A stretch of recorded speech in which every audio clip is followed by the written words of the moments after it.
Salam sejahtera bagi kita semuanya. Perkenalkan, nama saya Syafitri Sinuraya akan menjelaskan tentang materi Whole of Government.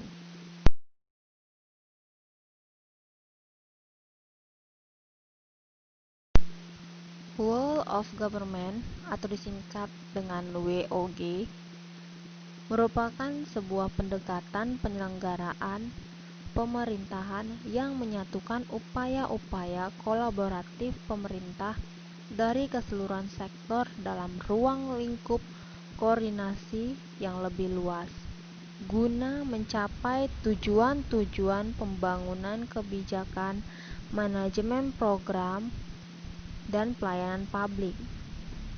Atau dapat dikatakan, WOG merupakan pendekatan intelijensi, yaitu pendekatan yang melibatkan sejumlah kelembagaan yang terkait dengan urusan-urusan yang relevan.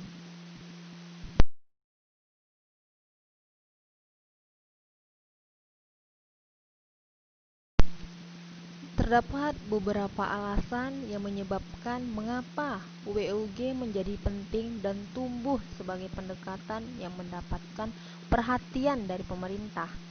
Yang pertama, faktor eksternal merupakan faktor dorongan publik dalam mewujudkan integrasi kebijakan, program pembangunan, dan pelayanan agar tercipta penyelenggaraan pemerintahan yang lebih baik.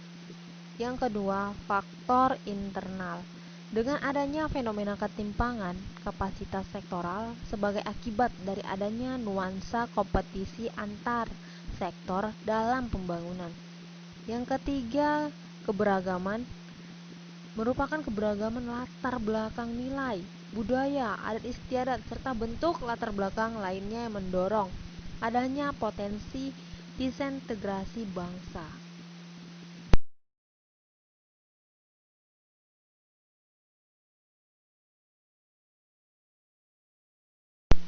Adapun permasalahan birokrasi di Indonesia, yang pertama yaitu organisasi, yang kedua peraturan, yang ketiga SDM aparatur, yang keempat kewenangan, yang kelima pelayanan publik, yang keenam pola pikir.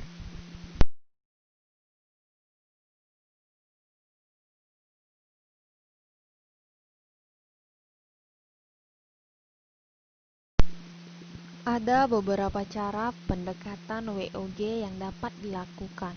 Yang pertama, penguatan koordinasi antar lembaga. Jika jumlah lembaga-lembaga yang dikoordinasikan masih terjangkau dan manajeable, dalam prakteknya rentang keadilan yang rasional akan sangat terbatas.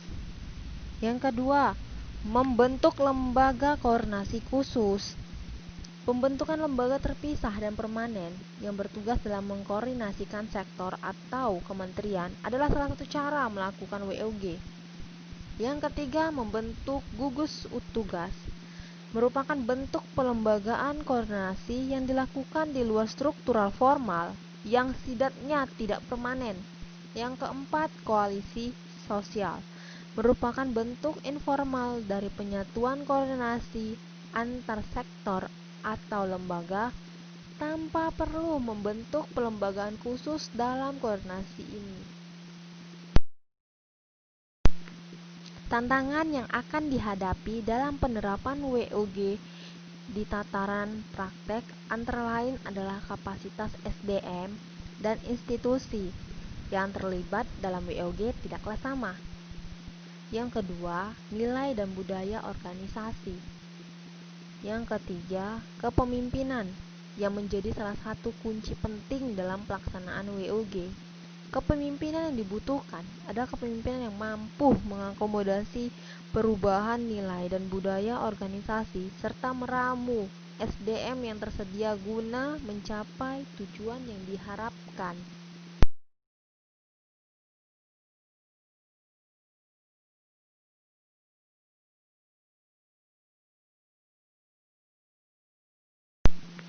Jenis pelayanan publik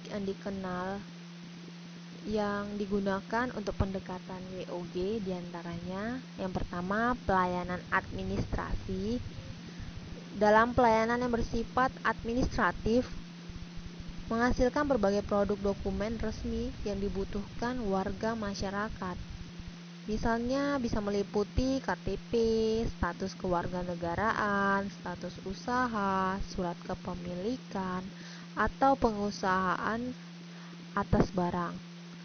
Nah, praktek WOG dalam jenis pelayanan administrasi dapat dilihat dalam praktek-praktek penyatuan penyelenggaraan izin dalam satu pintu, seperti PTSP atau kantor Samsat. Yang kedua, pelayanan jasa.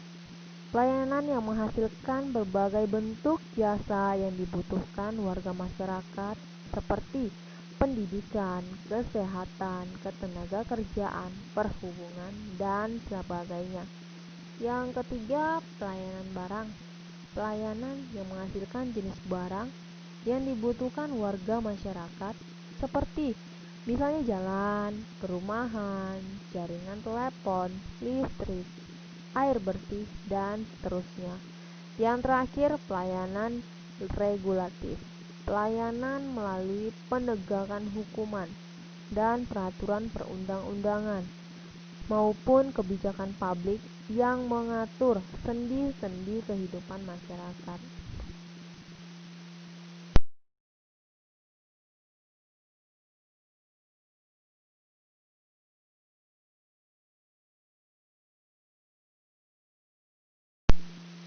Persyaratan best practice dalam memanfaatkan pendekatan WOG ini terdapat beberapa prasyarat agar pendekatan ini dapat diterapkan. Di antaranya yang pertama budaya dan filosofi, menggabungkan dan mengadaptasi nilai-nilai WOG ke dalam budaya yang dianut sebelumnya merupakan keharusan agar tidak terjadi culture shock dalam dinamika organisasi. Yang kedua, cara kerja yang baru. Hal ini terkait bagaimana penyelenggaraan kepemimpinan yang berbagi antara satu sektor dengan sektor lainnya. Yang ketiga, akuntabilitas dan insentif. Outcome dan pelaporan yang dibagi antar sektor, fleksibilitas, serta bagaimana reward dan pengakuan menjadi bagian dari manajemen horizontalnya. Yang keempat, cara baru pengembangan kebijakan, mendesain program, dan pelayanan. College approach yaitu melalui pendekatan kolegial di mana masing-masing sektor mempunyai kesetaraan dalam pengambilan keputusan atau kebijakan. Selain itu, juga fokus pada outcome dari proses WEGO ini, serta melaksanakan proses-proses konsultasi dan pelibatan warga masyarakat di dalamnya.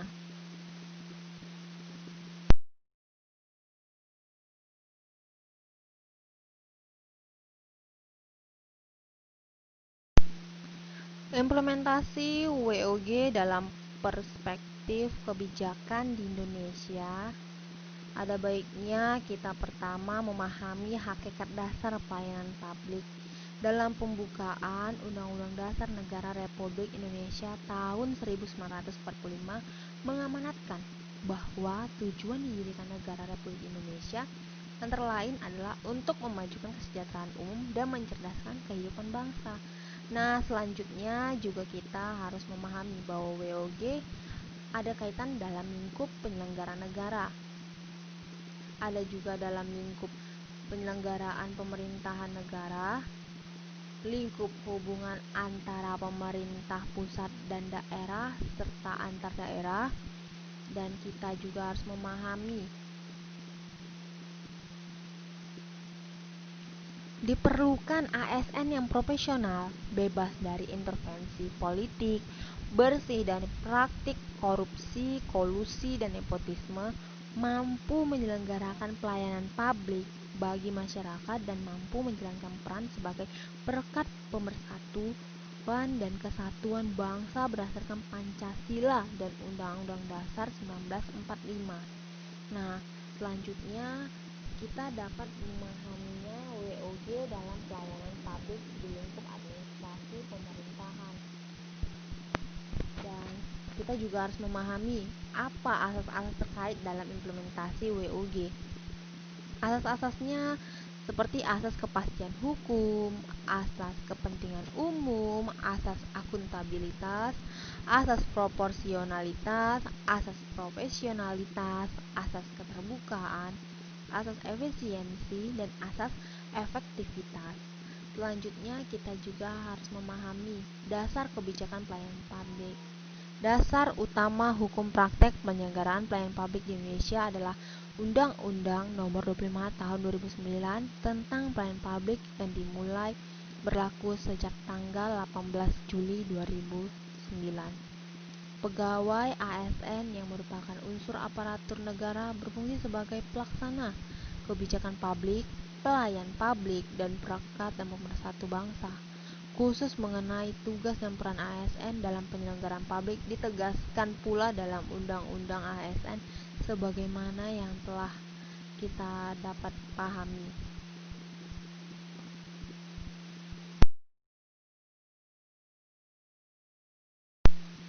Demikianlah pemaparan materi yang saya sampaikan. Semoga dapat bermanfaat dan kalian dapat memahami materinya. Jika ada kata dan kalimat yang salah yang saya ucapkan, saya mohon maaf.